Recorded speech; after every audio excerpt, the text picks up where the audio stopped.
Pennzoil Synthetics with Pure Plus technology makes this the time for performance. Winter is here, but with cold start protection and excellent performance in extreme temperatures, Pennzoil Synthetics keeps your engine purring, so you'll know winter is here isn't as ominous as it sounds. Visit Pennzoil.com and make the switch today. Here we are. We're Mike and Mike back and better than ever, presented by Progressive Insurance. Our guests on the Shell Pennzoil Performance line, rolling through a week where at times it feels as though we're becoming untethered. I can't ever recall a more unsettling time in our society. And we'll talk about that today, in part because a lot of the people who make up our world of sports, Mike, are talking about it. That is certainly one way among many that things have changed. The way athletes are using their fame to address social issues is something that we never used to see. Well, yeah, because we never had social media like this. So obviously with those times are going to come more people speaking out. There were certainly athletes that spoke out, in the past, but there wasn't as many, outlets for them to do it and as quickly to do it. So I think that was going to be a natural change. But I think it's gone beyond that. I think if we look back at, and we've talked so much in the year or so since his passing about Muhammad Ali and his social activism and other athletes of his generation, then we went through a long period of time there, which would really have made up, I think, the majority of the time that you were playing, and then certainly pretty much the entirety of the time that we've been covering sports, where the easiest thing to do for all of these celebrity athletes was to say nothing about anything even remotely controversial, because the goal was building a brand, not offending anybody. Michael Jordan famously saying some of the things that he said, and just staying out of everything. Yeah. That's really what I meant by that. It's not so much how they're going about doing it, because anything from sideline protests to comments in front of a microphone to social media, of course, has been a big part of it. It's not even so much the means by which they're doing it. I just find it remarkable that we have gone basically 180 from a time not that long ago where it was unfashionable and almost unimaginable that a player or any athlete with a lot of brand concerns, with a lot of corporate partners and all that kind of stuff would ever make controversial statements, to where now that is really very commonplace. Yeah, that certainly has turned. And I do think once some start to do it, others follow along. I think that's part of it as well. And I do think that the social media makes it way easier to be able to get yourself out there quickly and do. But to your point, players in the past wouldn't do it. They just wouldn't do it. Whether you want to say they were afraid or just protecting their brand, whatever it was, they would not come out as much on things. What do you think about that has changed? Where do you think that change began? If you look at, again, I hate to keep singling out Michael Jordan, but he was the most famous athlete of his time, and he was legendarily loath to get involved in any of this sort of conversation. And so were all the athletes, really the top-level athletes of his time. It has always been more commonplace to see show business entertainers, actors, etc., being involved in political, whatever it was. I remember when I was in college, Rob Lowe, the actor, came and spoke on behalf of a presidential candidate. So there's always been that. And there's certainly been a lot less of it in the sports world. And now all of a sudden, I feel like the people, the highest profile people in sports are among the loudest voices in the social debate that we have in our society. And I'm not even casting a value judgment on whether that's good or bad. I just find it a fascinating development. Maybe for some it just gets to a point. I don't know. Listen, we know as of late a point has been reached, but let's also not just say it's just been in the last few months. It's been in the last couple of years. It has. So I know a lot of people are going to, will throw on this administration and Trump, and rightfully so in some things. I completely understand that. But it was before that as well, leading up to it. And maybe at some point people are just saying, or athletes are just saying, you know what, it just, we see it too much. It's in our face every day. How can we not say something? And it seems to be getting worse, not getting better. So maybe our voice can lend something, the way that LeBron said what he said yesterday, as you mentioned, we'll get into it, but how he said it was something you don't hear from athletes. And one of the lines he used that we'll get into that you don't hear a lot from athletes. You certainly didn't. You certainly didn't back in my generation that you do now, or you heard from LeBron and others following suit. So we will play those for you as the morning goes on. We also have a lot of sports of the more normal variety. And let's start it with Off the Top, as we do every day. And it begins, Mike, with Giancarlo Stanton, who's on the verge of making this a very interesting September.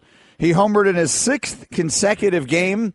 He's starting to really climb, Mike, into numbers that are going to make us start having a lot of conversation. Sure is. It's his 23rd home run in the last 35 games, making him the 4th player in Major League Baseball history to hit 23 home runs in a 35-game span in a single season. Here's the other 3. See what they have in common. Sammy Sosa, Barry Bonds, Mark McGwire. That's the problem that Stanton is going to have, is all the people he is chasing or in conversation with all have that cloud over their head. And for Stanton, as I said, Stanton has always been a large human being. I'm sure there are some that think that he is on PEDs, and he get tested more than they obviously ever have in the game now. But his name is always going to be put next to those names because those are the numbers he's going after. He's on pace for 61 home runs. 61 home runs in a pace and in a number that doesn't get the love it used to get and won't. But I'm sure he wants to, while he's in the list with those people, wants to separate himself from those people and how he's doing it. And I'll be very curious to see how people react if he does start getting towards 60 and whether people will start cheering for him to potentially be the clean home run champion. And if he were to hit 62 at a time where, as you point out, they are tested more vigorously than at any time before, you can have whatever suspicions you want about anyone, I guess, in this day and age. That's just part and parcel of it.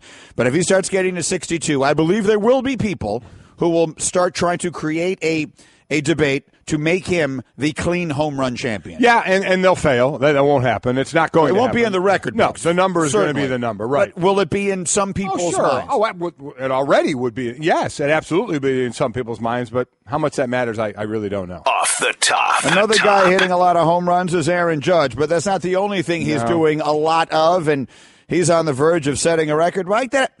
Yeah. I mean, you don't want any part of, but I think that the way we view it has changed. Tell everyone what the record is. Well, yeah, I mean, now it's a home run or a strikeout, and for Stanton, it's been a home run, and for Aaron Judge, it's been a strikeout. He struck out for the 32nd consecutive game, moving him into a tie with Adam Dunn in 2012 for the longest single-season streak by a non-pitcher.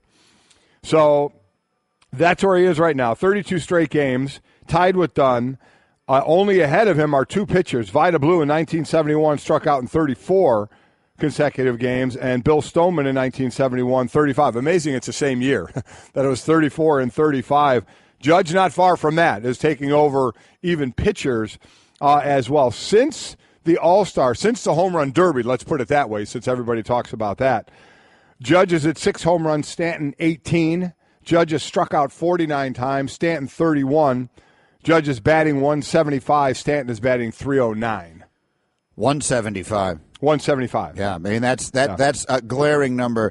And 49 strikeouts in how many games? How many games have they played? Give me quickly, Hembo, when you can, how many games we're talking about since the All-Star break. 49 strikeouts. That's a lot. Off the top. Of strikeouts. Elsewhere, the Dodgers win because they're the Dodgers, and that's what they do.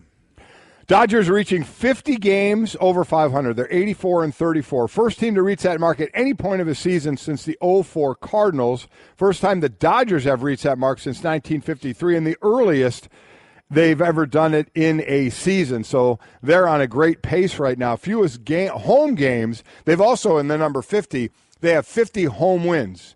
The fewest home games to win 50 games still goes to the 98 Yankees.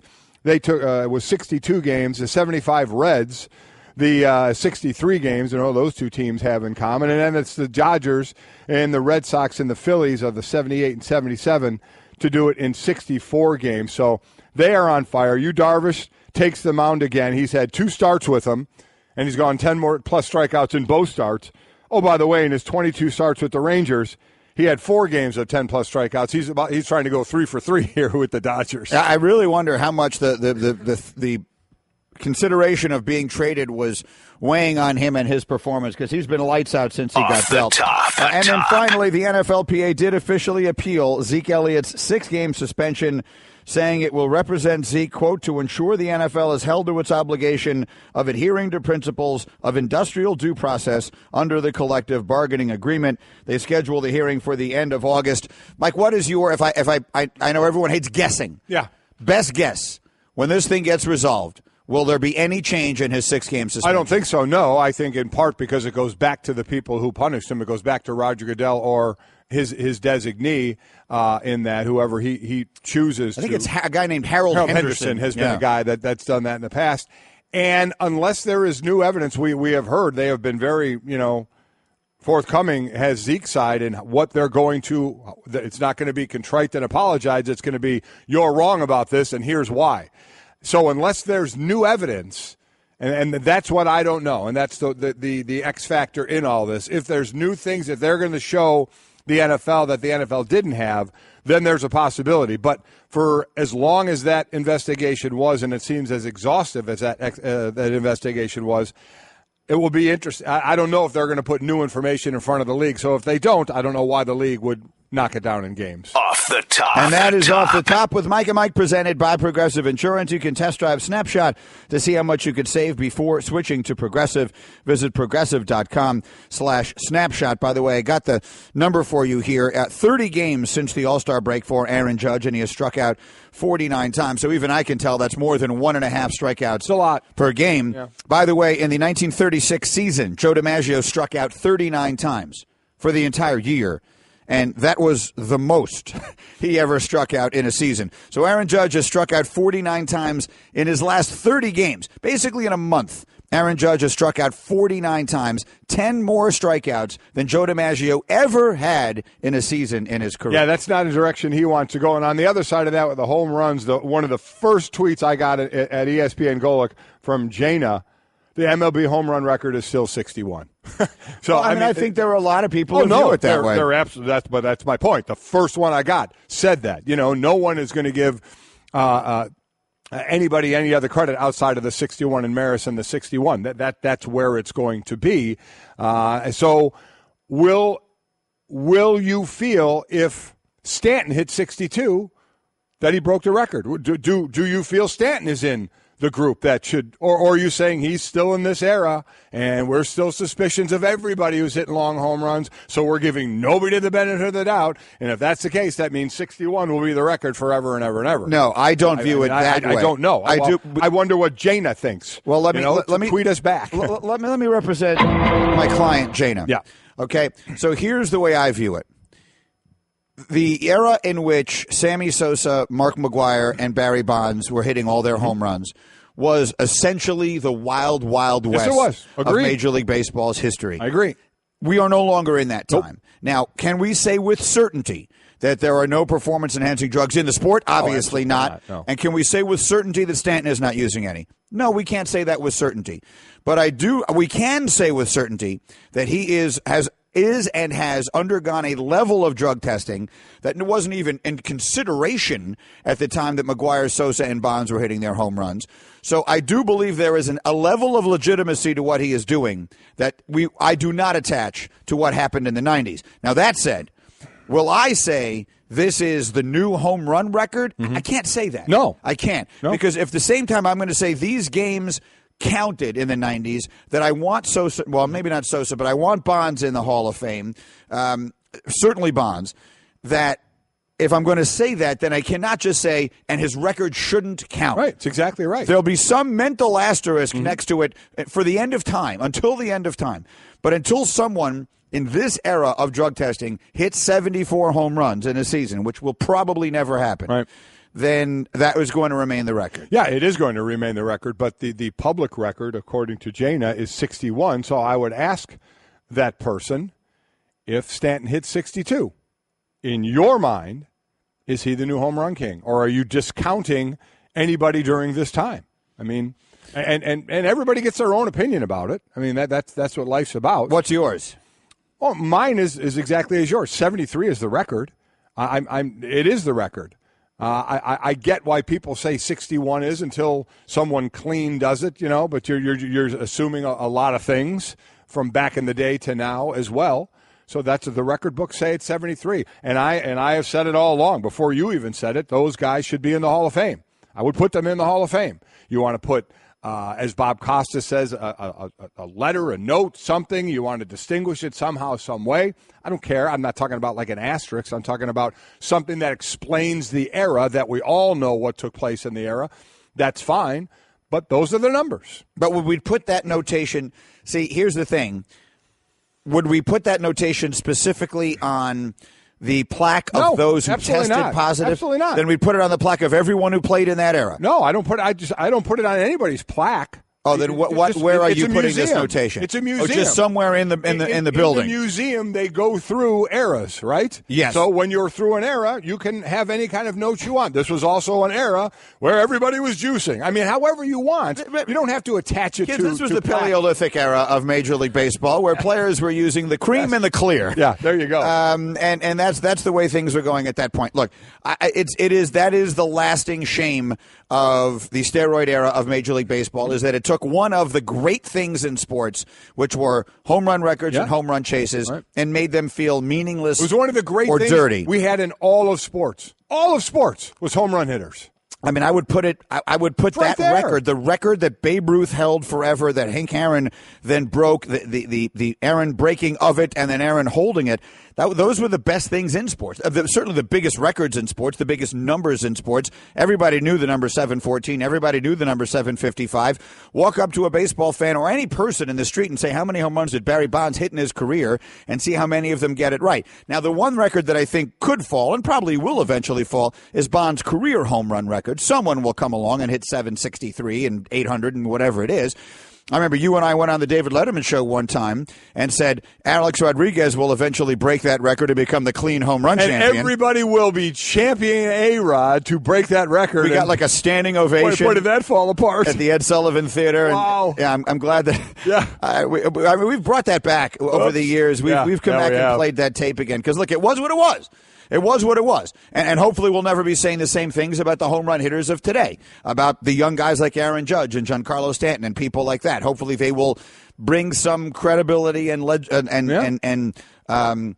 some feeling that you have about the home run records that has been lost. And maybe they will make it for another generation feel the way it felt for our generation growing up. It will be. We know the two guys we're talking about now with Bryce Harper and Mike Trout. Right. Where will these guys be? You're talking 10, 15 years from now. What will their number be? Stanton, too, right? Put Stanton in How old is Stanton compared to those guys? He's now... What? So Bryce is 20? I think he hasn't turned 25 hasn't turned yet. 25. And Trout, I think, is 26. 26. I think this is his age 26 season. I don't think Stanton's much older than that. Hembo will get him for us. Yeah, Go ahead, jump on Hembo. 27. Stanton is 27. Okay. And how many home runs does he have in his career? 252 now. 252. And Trout has 191. And Harper, we know, just hit his 150th. His 150th. So, yeah, you're right. Stanton as well. Stanton's, look, I mean, at the rate he's hitting them at this minute, it's kind of hard to discount. Yeah, I would agree. So that was a topic that I actually thought I was going to save for a little later this morning, but it kind of worked its way in there nicely, organically, and I'm pleased that it did. So let's give him in the zone. Right now, no one is in a zone quite like Giancarlo Stanton. In the zone, brought to you by AutoZone. Drive the new Duralast GT brake pads, proven tough from the tracks to the streets and sold only at AutoZone. Get in the zone. AutoZone. In fact, Giancarlo Stanton has been so good of late that Jeff Passan yesterday wrote the Marlins should trade him immediately. That was did you see that column yesterday? Yeah, I did. That was Passan's take on it yesterday, that they should trade him immediately, that in order to rebuild the franchise, and we'll see, maybe Derek Jeter, when he takes over, this will be one of the things that he decides to do, but one of the first things that they could do is trade Giancarlo Stanton for a bevy of riches to one of the big rich teams out there and try and build your entire team. Jeff Passan wrote, every day that goes by with Giancarlo Stanton in a Miami Marlins uniform is a wasted opportunity for a franchise begging to be run properly. And after years of the most feckless ownership group in baseball, alienating an entire metropolitan area with lies, mismanagement, and a seeming contempt for decency, its going away present to new ownership should be to either trade Stanton now or lay the groundwork for a deal to come in the offseason. Feckless? Feckless. What is feckless? Feckless is like... it's not ruthless. It's like uncaring. Feckless is non. What's the word I would use? I don't know. That's why I'm asking. It's not responsible. I don't know. The definition of feckless is lacking initiative or strength of character. Irresponsible. Okay. Yeah. Feckless. You've never heard feckless? Never in my life. I've heard freckles. Well, they're very similar. Are they? Actually, many with freckles are have been feckless? known to be feckless. Feckless Freckler. For the next 16 days, Jeff Passan wrote, the Marlins can present contending teams with an alluring possibility. Trade for the hottest hitter alive. A 6'6", 250-pound machine who's 10 home runs in his last 11 games, and by the way, he's now hit another. Give him a Major League Baseball leading 43 for this season. Stanton cleared waivers on Sunday, multiple sources told Yahoo, allowing the Marlins to deal him to any team through the end of August. Would you? Well, would I trade him? Would you trade him? I'd have to hear what the deal is. I mean, his deal was $275 for 10 years, right? It was his contract He $325. had $295. Sorry, $325. Sorry. No, short him $50 million. Sorry, my bad. $325. He has 10 years and $295 million left on his contract. Let me say that again. He has 10 years and $295 million left on his contract. Well, one thing I'll say is he's 27. I don't mind that big deal. So going to a younger player.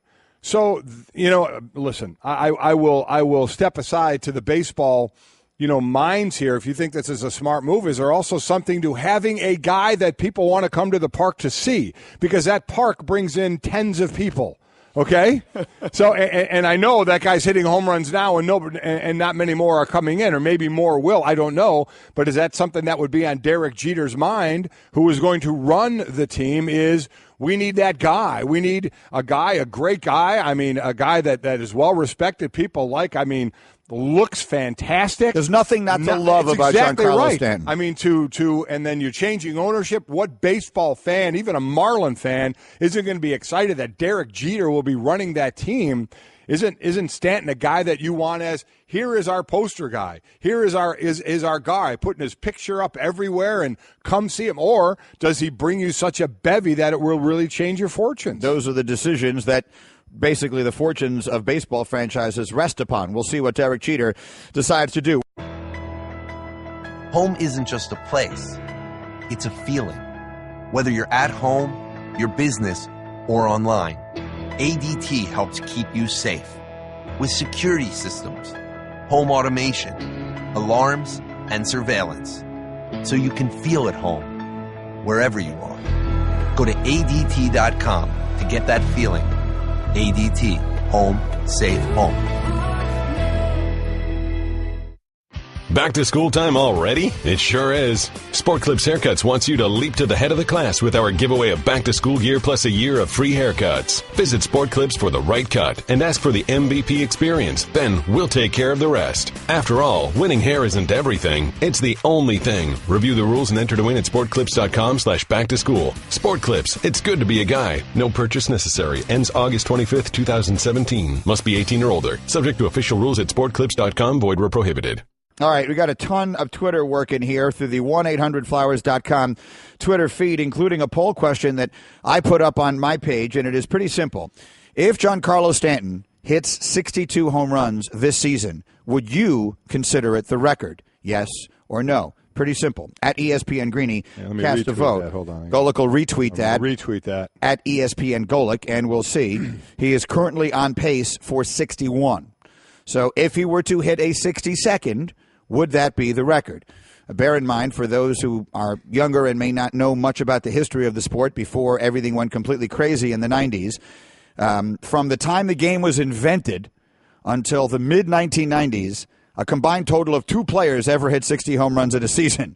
Babe Ruth did it once. Roger Maris did it once. And it was an extraordinarily big deal. And then all of a sudden, it started happening regularly, routinely, frivolously, and it became irrelevant. And so the question is it relevant now? In an era of testing, in an era where, well, we don't know anything with certainty about anything anymore, will this matter to you? Would you consider this the record? Cast your vote on Twitter, yes or no. I am Jana, who started this as one of my first tweets that says the home run record is 61. That's what they believe. I said if Stanton hits 62, would Jana consider that the record? And the response was, I echo what Greeny said. I don't discount what people do today or assume everyone is still tainted. I can separate the two. There you go. Jana, thank you very much. Now all of a sudden I got a whole bunch of people telling me the players aren't juiced anymore, but the balls are. But the balls are, exactly. How about it? Something's always going on. And for context on the Giancarlo contract and the potential trade of Giancarlo Stanton, Alex Rodriguez was traded to the Yankees from the Rangers in 2004 with $179 million left on his contract, which, using inflation today, would be worth about $230 million. The Rangers got Alfonso Soriano as the centerpiece of that trade, also chipped in $67 million on the deal. Chipping in. It's just a quick chip in. Sure. $67 million. So you would be trading a player who, what did we say, $295 million left on his contract. In 10 years, yeah. I mean, that comes out to how much a year? That's a big contract. That's $29.5 million a year. Even I can do that. Oh, boy. Anything that's divisible by 10, I'm very good at. You can do it, right? If it had been 9 years left, I would have looked to you forlornly. With a forlorn expression. Frecklessly? Fecklessly. Let's get to some of the football. I got some Twitter here, but let's get to some football here this morning for you, because I just feel like people want it. Patriots, 16-0. That, I think, is one of the big storylines going into this NFL season. But don't tell it to either of their most important people. Don't tell it to Tom Brady. Don't tell it to Bill Belichick. I have sound for you from both. The Brady is from his WEEI interview. Is that right, guys? We got this. This is from his appearance on WEEI radio yesterday morning, talking about, this was less about 16-0 than it was comparing this Patriot team to other great teams, to some of the great Patriot teams of the past, including, of course, the team that went 16-0 in 2007. Here was Tom. For this team, I mean, we need to be focused on so many other things than what people may think about us. There's so much improvement we need to make. You know, I love the guys that I'm playing with this year. There's a totally different version of the team that we've had. We'll have our own strengths and weaknesses, but, you know, how the season plays out will be determined by what happens moving forward. And you're talking about some magical years that we've had that may never be duplicated again. So it's really unfair to compare any of that to what's happened in the past. You know, I know we always make a deal out of them saying nothing, what Tom Brady said and what we're going to hear Belichick say, but 90% of players and coaches would say the exact same thing. There would be some that say, yeah, we're going to win every game. That's the goal. You're prepared to win every single game, and you do. Every Wednesday when you get your game plan, you plan to win that game. So, in essence, you plan on going 16-0. That's the plan every week. Now, some teams have more ability than others to do it, but when asked the general statement, a high majority of players and coaches are going to give these answers. I can think of at least one that wouldn't.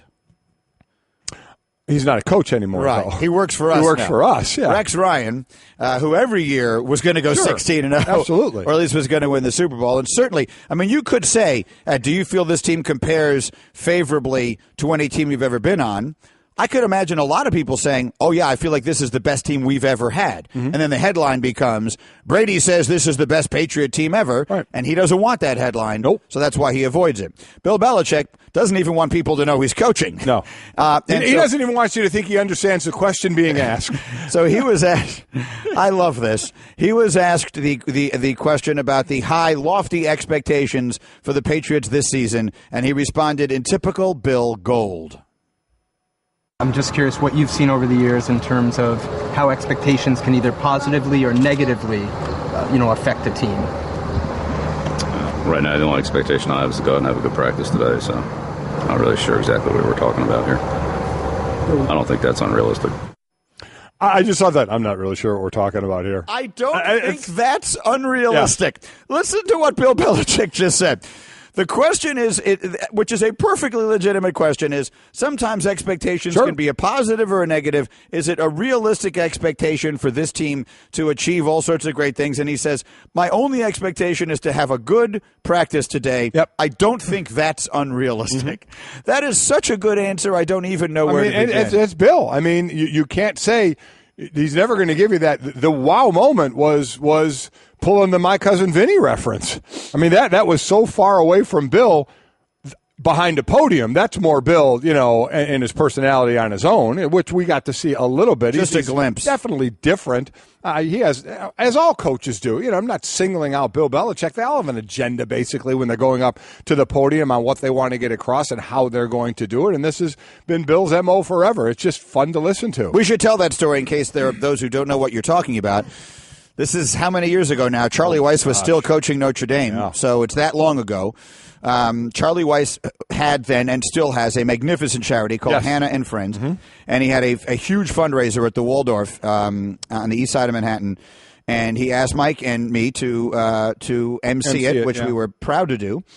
And Bill Belichick was there. Of course, Charlie was Bill's offensive coordinator for years, and they remained very good friends.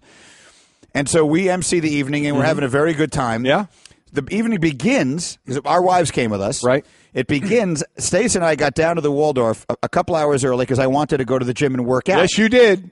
And I went into the gym probably an hour and a half before the start of the event. I was just going to get on a treadmill or something like that and do a little cardio and then take a quick shower, be ready to go. I go into the room. There's a row. It's like a typical hotel gym. So there's just a row of exercise machines. There's a total of one of them that is unoccupied. And in the one next to it is Bill Belichick. On a treadmill. On a treadmill, yeah. He's on a treadmill. There's an empty treadmill. And then there are 20 other treadmills, every one of which is taken. Okay. So I'm standing in the front of the room, frozen. Yeah.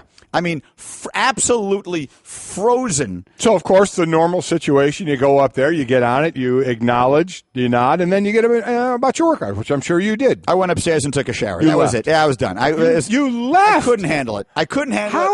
It's not like you have to carry on a conversation. You know what the etiquette is. You get on, you acknowledge, you nod, you pop your earphones in, and you go about your business. I just couldn't handle it. So I went upstairs. So now we go downstairs, we MC the evening, everything goes great. They've raised a fortune of money. We're incredibly happy. And our last responsibility of the night is to introduce John Bon Jovi, who performed with a scaled-down version of his band. And parenthetically, it was incredible. And at the very end of it, he starts playing the very well-known guitar intro from the song Wanted, Dead or Alive. And so everyone's cheering. And then he stops. And he says, I will donate $50,000 right now if Charlie and Belichick come up here and sing this song. Yep. Belichick is at the table next to ours. He gets up. He takes his suit jacket off. He throws it down on the table. Didn't hesitate. He goes up there, and he sang the heck out of that song. Yeah, he did. And part of that story is, as I said, away from the podium, there was a little meet and greet, a little area where we hung out before it as well, where we got to sit and talk. And Bill is as normal and has a great personality as can be. It was the one I was at was after. It was after the event. Charlie had like a room upstairs that we went to. And Charlie was there with his family, and Bill was there, and others were there. And you introduced me to Bill. Yeah. You bring Bill over, and you're like, okay, this is finally going to happen. Greeny, Bill Belichick. And we shook hands. He was very nice. He was extremely nice. Yes, absolutely was. Yeah. I can't believe you ran from him, though. I ran. I can believe it, quite honestly. I actually didn't run on the treadmill. Run, right, you walked away. I walked away slowly without running. I did not, and people are asking me in my ear, did you bring up the treadmill story to him? I did not. Yeah. I did not mention the treadmill in the conversation. Hey everyone, Mike Golic here. Support for Mike and Mike podcast comes from our friends at Rocket Mortgage by Quicken Loans. Chances are you're confident when it comes to your work, your hobbies, your life. Rocket Mortgage gives you that same level of confidence when it comes to buying a home or refinancing your existing home loan. With Rocket Mortgage, you can apply simply and understand fully so you can mortgage confidently. To get started, go to rocketmortgage.com/Mikes. Equal housing lender, licensed in all 50 states, NMLSconsumeraccess.org number 3030. Kirk Cousins. I like guys in sports who bet on themselves. Oh, yeah. I think it's a good thing. And it's actually advice that I've given to a lot of young people who've been entering in this business or anyone else who asks for my advice. Particularly when it's someone in another field of endeavor, where I say to them, listen, I don't really know how to. I had a young person that I'm pretty close to, a family friend with, telling me he was facing sort of a crossroads decision in his career. And he explained to me the two roads he might take. And I said, I'm not going to lie to you. I don't have any way of advising you on one versus the other because I don't really understand the particulars. But my advice, if you believe in yourself, is bet on the one where you have the bigger upside based on your own success, based on your own ability to do it. Bet on yourself. And so we've seen a lot of athletes do it over the years, and certainly I'm sure in a lot of times it's bit them in the butt.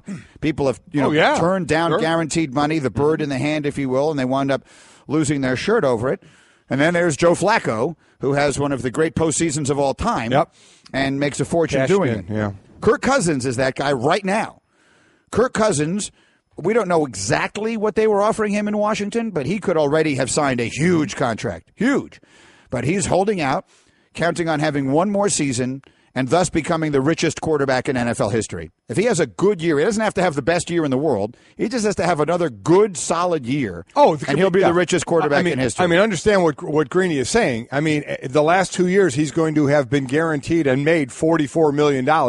Any deal he signs, he may not get Andrew Luck guaranteed money, but he's going to get 60, 70 million guaranteed. Throw that right on top of the 40 he's made in the last 2 years, and it's a guy who will have made guaranteed over $100 million. And as a pure unrestricted free agent, he might get to Andrew Luck money, and that's the interesting side of this, which is I don't think he will, but I understand. None of the big quarterbacks have ever gotten to that stage. Right. Andrew Luck, they were bidding against themselves. Right. There was no one else could sign Luck. No one else could sign any of these other guys. These teams never let their quarterbacks get there. away. Right. So this will be an unprecedented circumstance. What will the market in a world where teams are pulling Jay Cutler out of the broadcast booth? What will 5 different teams bidding for Kirk Cousins net you? Well, one way or the other. Cousins said something yesterday that was a little bit of a surprise. He said he doesn't want to go anywhere. I would love to be. If you could say draw it up, I'd be a Redskin the rest of my career. When you look at the best of the best, those quarterbacks played with one team. And if you pointed a couple guys who didn't, who changed teams, it really was against their will. I think if Joe Montana or Peyton Manning had their way, they would have stayed where they had won Super Bowls and played so well, wouldn't have had to leave. So my desire is to stay with one team my entire career, and that would be Washington.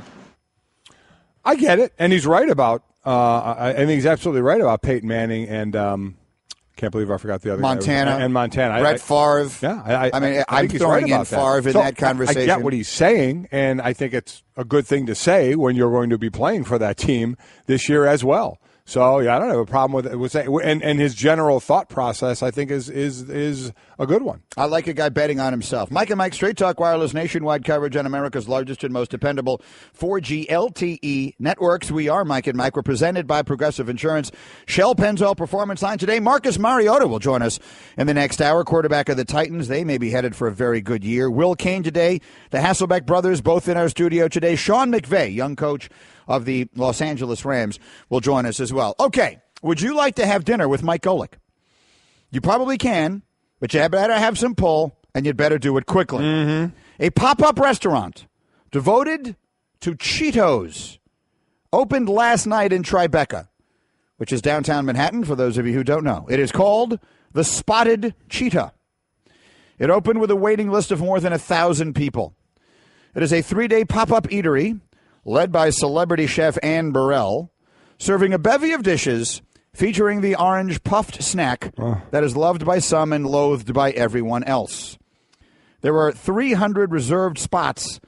They were snatched up within 6 hours of the announcement of its opening. So, Golic, let me give you a little taste of what's on this menu, and you tell me if these sound good to you or bad. The items on the menu run from $8 to $22. They include a flamin' hot and white cheddar mac and Cheetos. Yes. Cheetos meatballs. Yes. Cheetos grilled cheese. Yes. Cheetos crusted fried pickles. Yes. These are all things on there, among many others. What first of all, do you like Cheetos? Are you Love a Cheeto guy? You do. Cheetos. I don't like Cheetos. The cheese that goes crunch. I don't like them. I don't like Cheetos. No, I do not like there's stuff none. that winds up on your fingers. You don't like the taste of something because your fingers turn a little orange. They don't turn a little orange. They turn very orange, and they stink for the rest of the day. They do not stink for the rest of the day. They taste good for the rest of the day. I'm not walking around tasting my fingers for the rest of the day. How often do you walk around tasting your fingers? When I have Cheetos and or cheese popcorn on them, which is every time I go through O'Hare as well. With Nuts on Clark, I get the cheese popcorn. He really does. He loves that. Love it. But so what do you think? Would you be interested? Oh, my. Are you interested? Are you kidding me? What kind of wine do you think goes with that? Like, do they have a sommelier? I'm curious to know, is there a sommelier at the Spotted Cheetah? And if so, if you were to call the sommelier over and say, pardon me, I'm having the Cheetos grilled cheese with a side of the Cheetos crusted fried pickles. What goes nicely with that? I would say, Mr. Greenberg, this box of Sham Pipple. Okay? Be a box of champagne and Ripple. Okay? So you're either getting a box of wine or you're getting a bottle that has a twist off. Okay? And that's it. I mean, don't knock the twist off. A lot of very good wines. They have Cheetos Sweetos crusted cheesecake for dessert, Cheetos Sweetos sweet and salty cookies, and white cheddar Cheetos and Cheetos Sweetos apple crepes.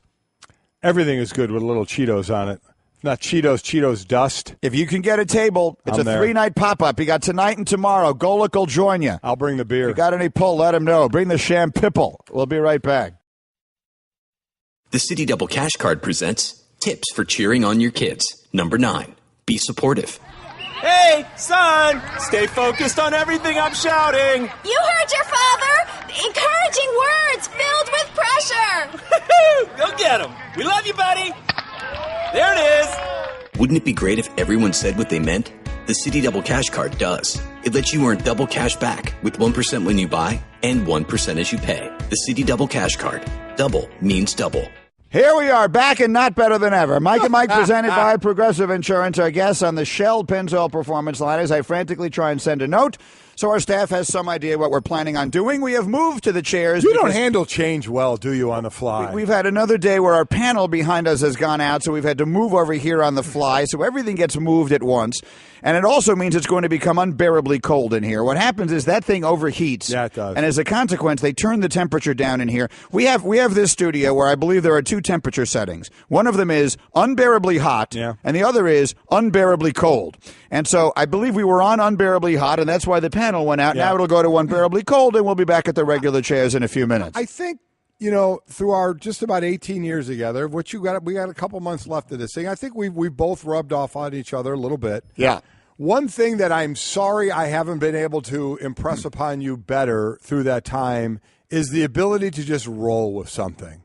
I mean, that happened. We got to start another segment. We're going to be on air. It's going to happen. Let's just do what we got to do. But, I mean, the people that run around the behind the scenes here knowing because they know how frantic you're going to be, so they want to make sure everything is okay is amazing. I just sit back and I take the last 5 seconds to walk over here so I could take the whole picture in. Greeny's going to be upset. Everybody run around like you're doing something. Run around like you're handling this situation so Greeny doesn't get mad. Greeny is upset. Greeny's frantic. Greeny doesn't know what's going on. I'm not mad. Not mad. Mad is the wrong word. Okay, you're frantic. I'm aggravated. Roll with it. So here's what I would say. My wife Stacey, I think, would describe it this way. When things are going well, I'm a delight. Sure. No one is more fun to have around than I am. I never show up to well. I mean, I'm fun. Okay, yeah. Okay, maybe there are some people who are more fun. Yeah. I'm Mr. Fun. Well, when times are good, I'm exactly who you want on your side. When things go wrong, I'm a hindrance. Yeah. I'm not a help. All you've talked to in the 18 years is the amount of therapy you've been in. Have you ever discussed this with your therapist? Yes, of course I've discussed this with my therapist. Boy, I tell you what, that therapist is getting rich and not helping you. Listen, she's living on my island right now. Wow. It's now called Diane Land instead of Greeny Land. All right. You think I'm the one in therapy? Golic's the one who wants to eat in the restaurant where they serve nothing but Cheetos. What's wrong with that? Again, this is not made up. This is real. This is a pop-up restaurant in Tribeca called, I would know what it was called, except that my notes are all sitting over there. The Spotted Cheetah, Here we go. which is every dish is made with Cheetos. Has some sort of Cheetos type product. Remember, it's the cheese that goes crunch. It's disgusting. Gabby tweets at us, I'm with Greeny. Cheetos in this restaurant, ugh. How about I'm about to dry heave. I wouldn't want to waste a good box of Champipple. Well, there you go. The Champipple is key. And all I have to say to Gabby is I'm glad you don't want to go. That's one more chance I may have to get a seat there. Right now, the seats went fast. If you have a reservation that place tonight, get in touch with us. Golic will go with you. I'll buy it. David Schneider tweets, trick to eating Cheetos. Smash them inside the bag before you open it, then open and pour into your mouth. I've done that. Thus, no cheesy fingers. It's like when you get to the bottom of a bag of chips or something. Sometimes the chips on the bottom are a little smashed up, so you just kind of dump the rest in your mouth. It's very nice. I've tried that with the entire bag just for a variety. I don't like it as much. I do like the individual chip and or Cheeto in this case for the crunch factor of it. But it is a way to not get your fingers cheesy and orange. We do have a bag of Cheetos coming for you, I'm told. All right. Luigi tweets, I feel as if a nice box of Franzia would go nicely with that meal. Class it up a little, fellas. And then Wolfgang tweets at us, this past weekend, my 2-year-old cousin... Wolfgang Puck? In this particular case, I don't believe so, no. I'm just wondering. Listen, we're talking about food. I thought maybe he'd chime in. Sure. Is that the only Wolfgang you're familiar with? Pretty much. Okay. Anyway, this Isn't there a guy named Mozart? Yeah, except for Mozart. Yeah. Okay. And I believe Eddie Van Halen named his son Wolfgang also, if I'm not mistaken. But again, friends, we go with Wolfie. Yeah. So Wolfie writes, this past weekend, my 2-year-old cousin was eating Cheetos so fast that she eventually mistook her finger for a Cheeto and cried. Happened. I've done that. I've done that at 20, let alone 2. I know what you mean. All right. Meanwhile, let me give you an update. We'll get back to the home run thing in just a second, but let's do an update. If someone has the ability to play one of our walking songs.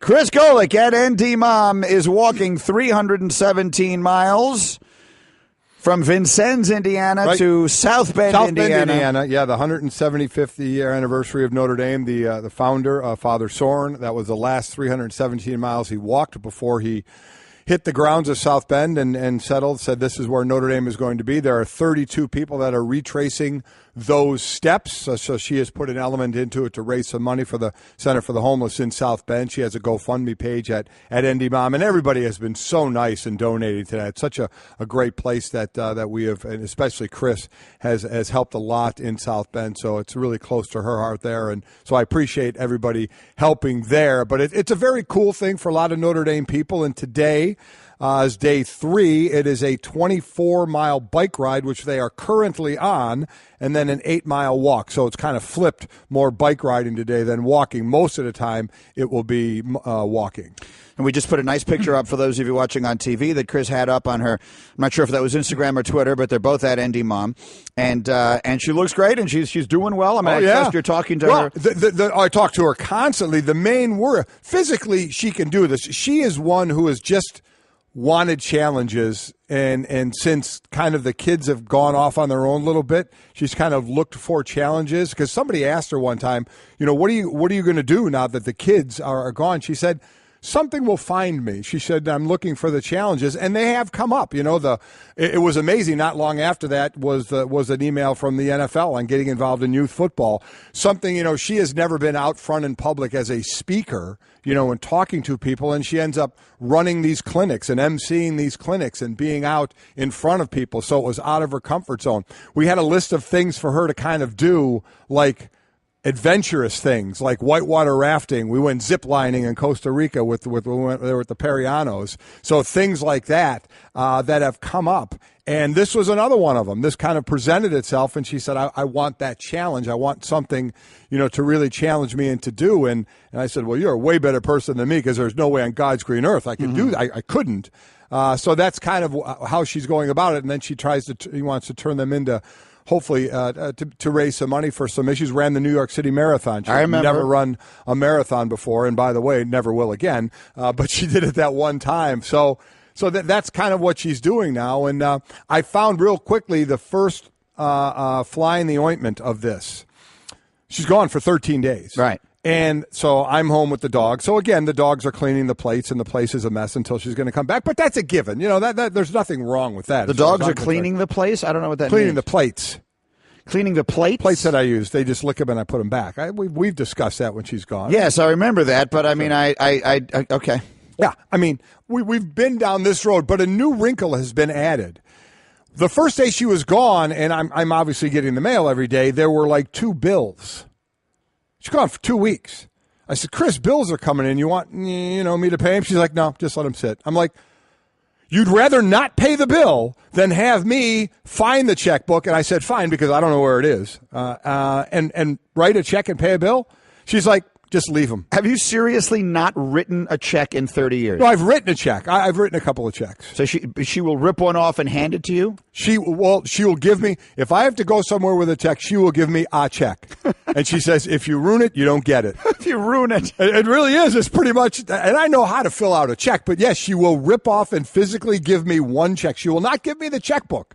She will give me a check.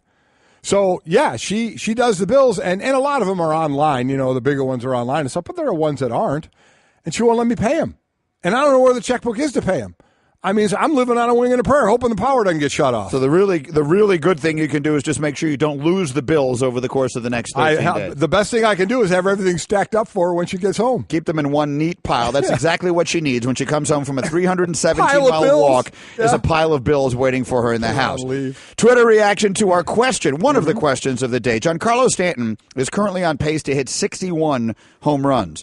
I have a question on my Twitter page, a poll question, which I've pinned to the top of my page. Which is, if Stanton hits 62 home runs this season, would you consider it the single-season record? Again, he's on pace for 61. No one is debating whether it will be the official record. Right. We all understand that isn't going to happen, right. And I don't believe that single-season record will be broken in our lifetime. I don't think anyone is going to hit 74 home runs. But someone will hit 62, and it could be Stanton this year. Yeah. Would you consider that to be the new record? You can cast your vote. And some of the reaction coming in, Germ tweets at us, steroids saved baseball.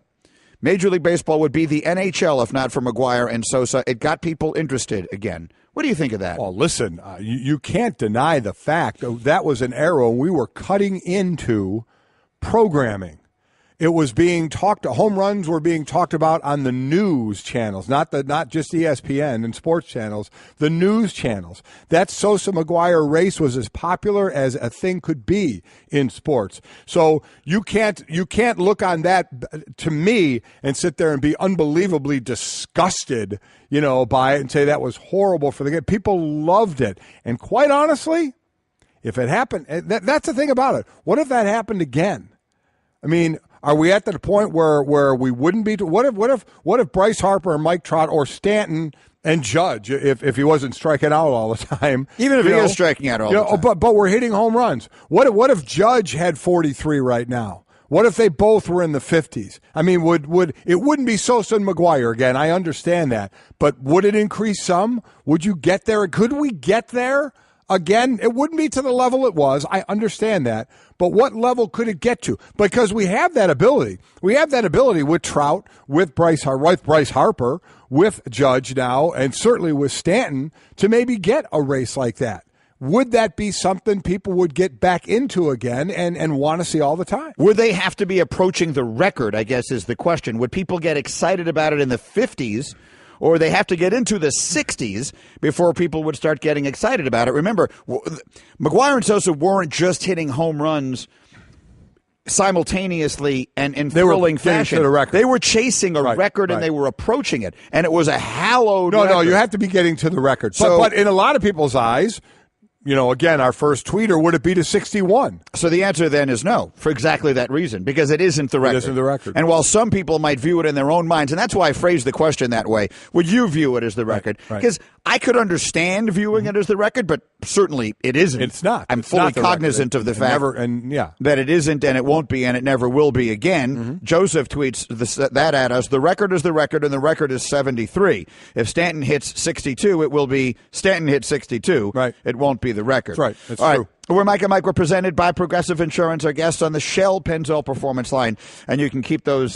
Keep voting on that poll, and we'll see where we get by the end of today's program. Meanwhile, let's do next question. It's brought to you by Indeed.com. Post your next job opening on the world's #1 job site. The staff has put together a variety of questions for us here, and let's go through them one by one. First question: the over/under is 1.5 teams Kirk Cousins will play for in his NFL career.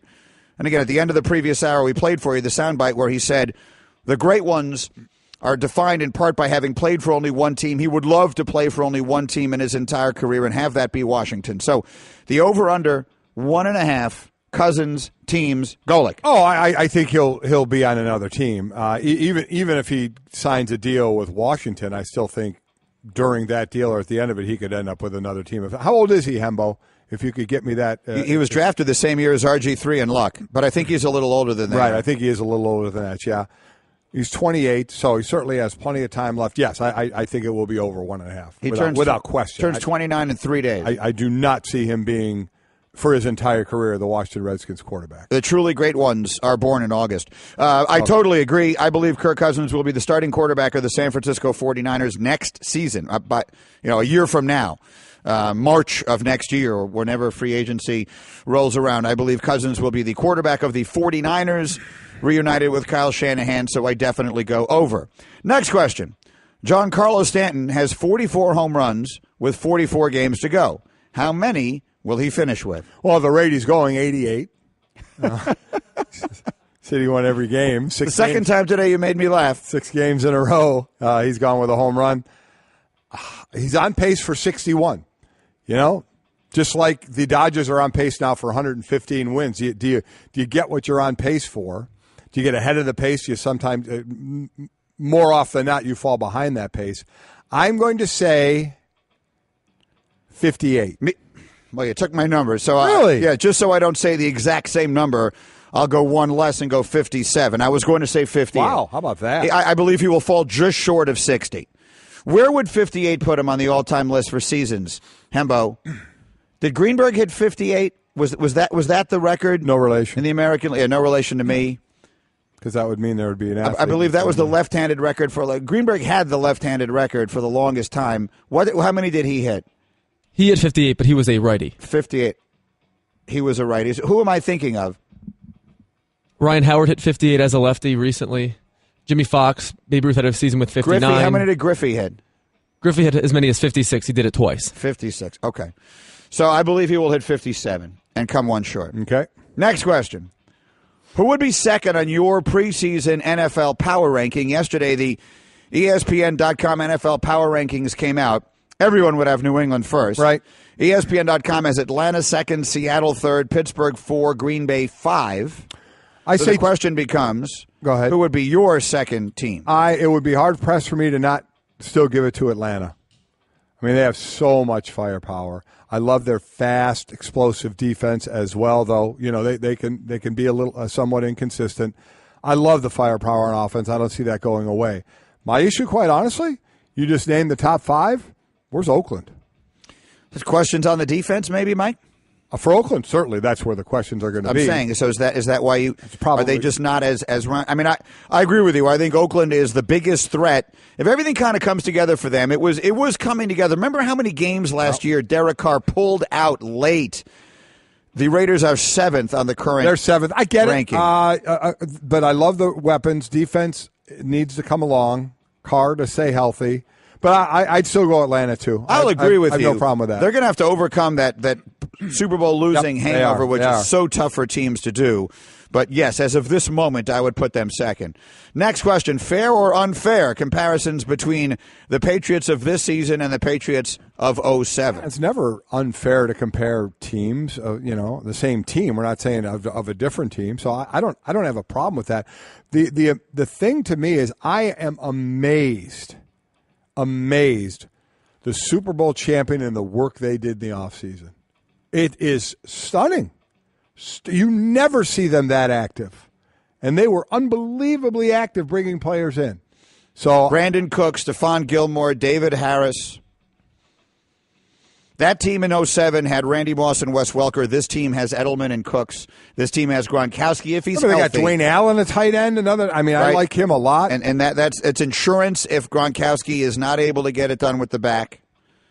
They did a lot of work. If the question is it fair? Of course it's fair. I mean, we're predicting this team maybe to go 14-2. So that's pretty close to 16-0. Next question, good, bad, or ugly? Golf's young stars being buddy-buddy. There was a nice piece in the New York Times about this yesterday. You might have seen it when Justin Thomas won the PGA the other day. A whole bunch of his pals stuck around to congratulate him, including Spieth and Ricky Fowler.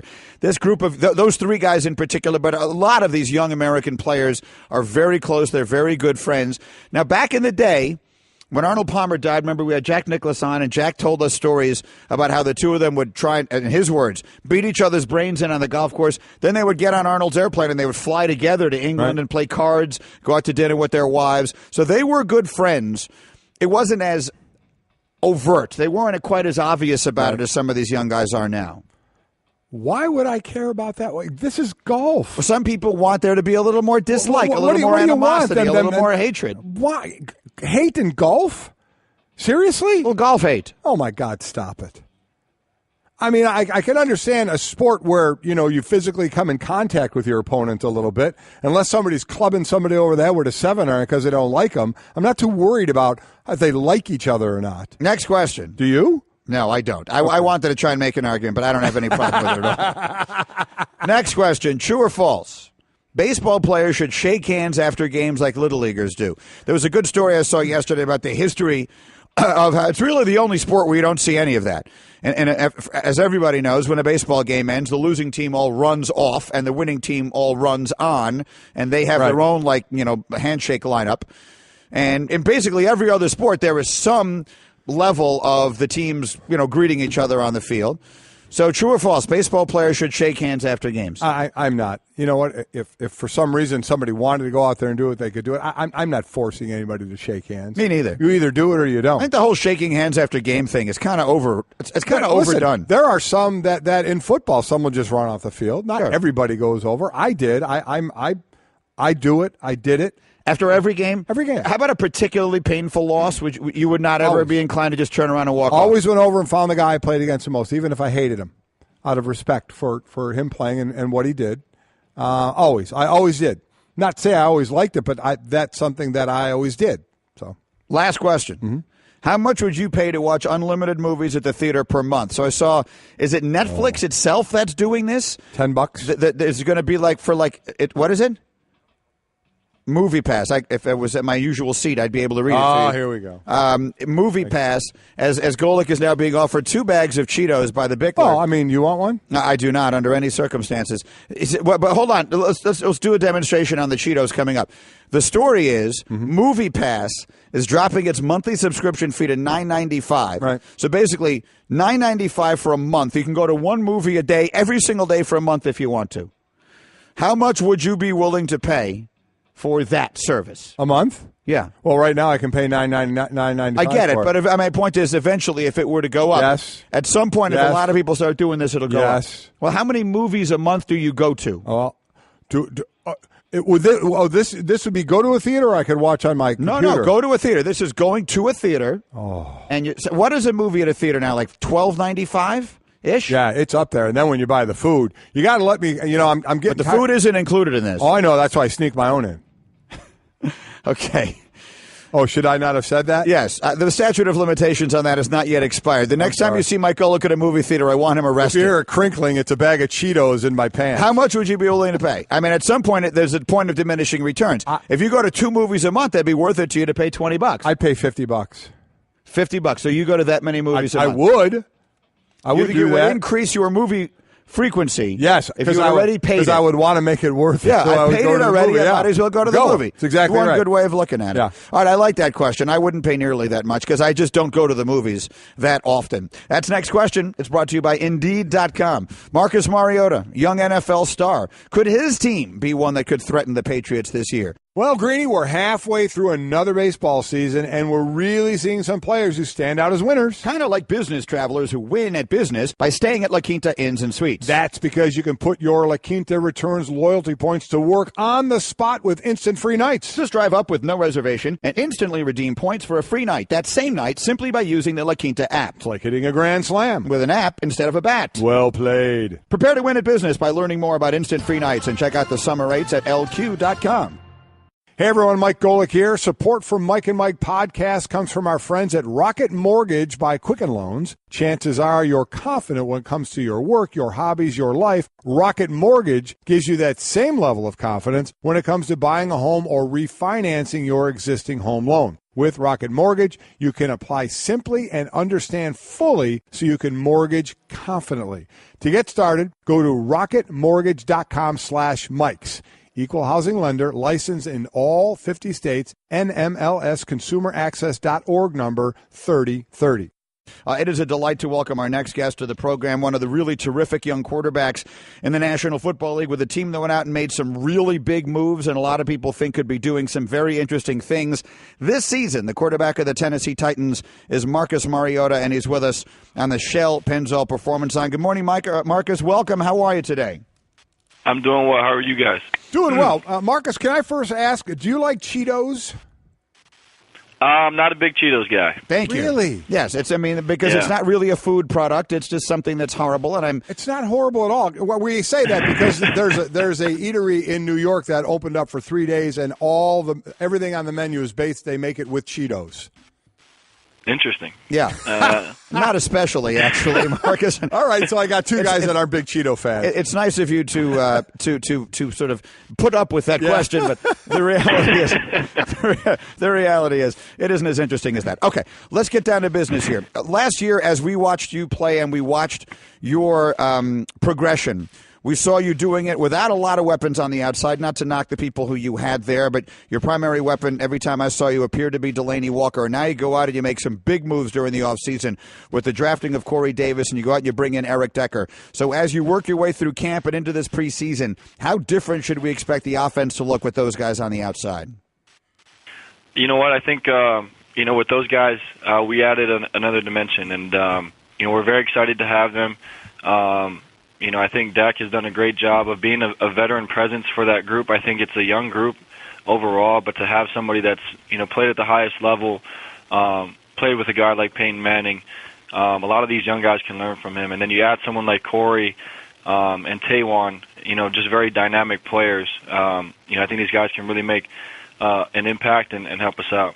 Putting some excellent pieces around you, as Greeny mentioned, the O-line, you have a couple of bookend Pro Bowlers on the offensive line, and offensive line has been such the sexy talk the last couple of years, and your guys' O-line is right there near the top. So the pieces are there. You have certainly improved since you've come into the league. In your mind, what have you improved most at, and where do you still need to go? Well, I think just an understanding of the game. I think week in and week out in college, the complexities of the defenses, aren't as tough as when you step into the league. And, that challenge that you have to face week in and week out, it's fun, but I've learned a lot, about, what coverages we might expect, how to prepare our protections and do certain things like that, maybe what to get in and get out of. So I've learned a lot from that aspect, and hopefully I can continue to grow in that area and just be the best player that I can be for these guys. Marcus Mariota is with us. So much was made when you came out of college, and so many others, young quarterbacks now coming out of non-traditional offenses in college, which really are the norm now on the college level, about the difficulties of transitioning to the NFL. You mentioned reading defenses. How about all the other elements of it? Take us through some of the challenges of that, of learning to call plays, of learning some of the complexities of your own offense and communicating those to your teammates. How quickly were you able to pick that up, and how much easier is it for you now going into year 3 than it was even a year ago? Well, I think I was very fortunate with the staff that I had at Oregon. Coach Helfrich and the guys, we ran a spread option offense, but at the same time, a lot of our passing game, a lot of the different schemes when we run the football are stuff that are really pro concepts. And so when I got to this level, really for me, it was just learning a different language. I could really compare and just kind of find what we did at Oregon and use that as a learning tool. And I think that really eased my transition. But you know what? After a couple of years and then going into year 3, you just feel a lot more comfortable. And I think that's just in any setting, whatever it is you're doing. So I was very fortunate. I think I had a lot of people around me that made my transition a whole lot easier, and if we can continue to get better. So going into year 3, let's go back to year 1 and preseason game 1, and I make the correlation to this past preseason, first preseason game. You had a Mitchell Trubisky who played well with the Bears after just 13 starts in college. Deshaun Watson had a great college career. He plays well. Deshaun Kaiser for the Browns plays well. And all of a sudden, fans and people start saying, wow, maybe they should be moving up the depth chart and seeing the field earlier. Talk about that first preseason game for you and the differences from them going on and why maybe people should pull the reins back a little bit. I think going into your first preseason game, any rookie quarterback, you're just kind of swimming. You're going through, the time where you have a bunch of installs. You're kind of just trying to keep your head above water. So you got to give a credit to those guys that have played well going into their first preseason game. At the same time, though, I think you'll realize when you get in the regular season, it's a different ball game. Preseason is an opportunity to see what you have. There's not a whole lot going on schematically. You're just kind of seeing what you have in terms of talent, and what you have is, a team. And then from there, when you get to the regular season, then you kind of throw in all your wrinkles and do all those kinds of stuff. So you got to tip your hat to those guys. I thought they all played well. At the same time, they got to continue to get better and don't get complacent. And, when the season rolls around, hopefully they'll be prepared and ready to go. One of the topics of conversation that comes up, Marcus Mariota of the Titans is with us, is the value of these preseason games, especially at a time where it is becoming more and more commonplace for teams to practice together and get several days of work together and perhaps, as Mike was saying yesterday, get more valuable work for the guys who are going to be playing when the season actually gets underway than they do. How much value do you think that these preseason games have? And if they were to remove one or even two of them, how much of an impact do you think that would have on your preparation? Well, I think the preseason is an opportunity to get some of the rust off. I mean, including myself. Last week was the first time in really six months since we had played, and little things like looking at the play clock. Little things like just getting in and out of the huddle. Those things you don't really get that in practice. You can't really simulate those things, and those are things that you got to just kind of work through. And I think that's the benefit of having the preseason games. We're excited. We actually have Carolina coming in this week today, and we're looking forward to getting some work done with those guys. And I think it's a great opportunity when you have the chance to practice against another team. You get to learn a lot. You get to learn a lot about their defense, and you get to learn about how you can. Maybe you're playing a similar defense throughout the year. What might work, what might not work. So, this is a great opportunity for us, and we're really looking forward to it.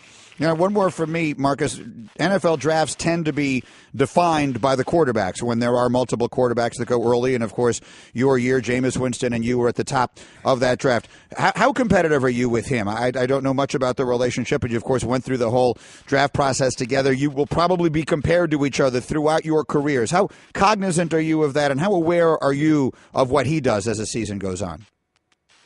Honestly, I learned a long time ago you can't compare yourself to another player. I think you end up losing sight of you being the best player that you can be. And, Jameis and I, we worked out together throughout that whole combine process. I got to know him. We had a lot of fun competing during our workouts. But now that we're on our separate teams, I really focus on what I can do here in Tennessee and, just wish them all the best. But, my main focus is being the best player for these guys here.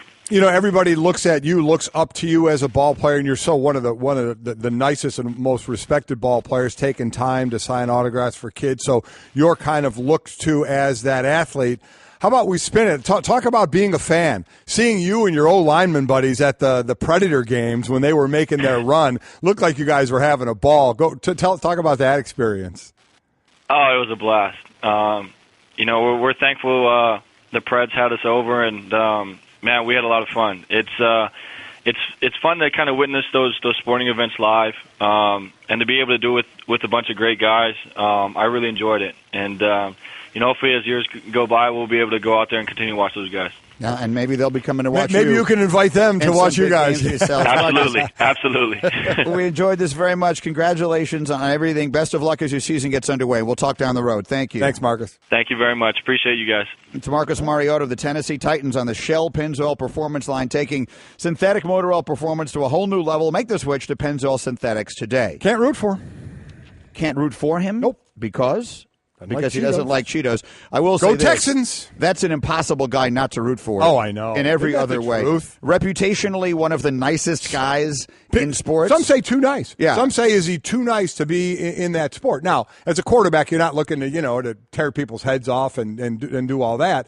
But still, that was brought up. Is he too nice to be like the leader on a football field? And, I don't like it because Reggie White was one of the nicest guys I've ever played, with in my life as a teammate. I don't think anybody's going to say anything about him on the football field. Guys don't really talk about antiperspirant. Despite that, 91% of Dove Men Plus Care users recommend it. Here's what they said. It blocks the, perspiration, I think is the fancy word. It's comfortable. It smells nice. My girl likes the smell. Well, it's hard. I think it's quite masculine. My underarms aren't the worst thing at the gym.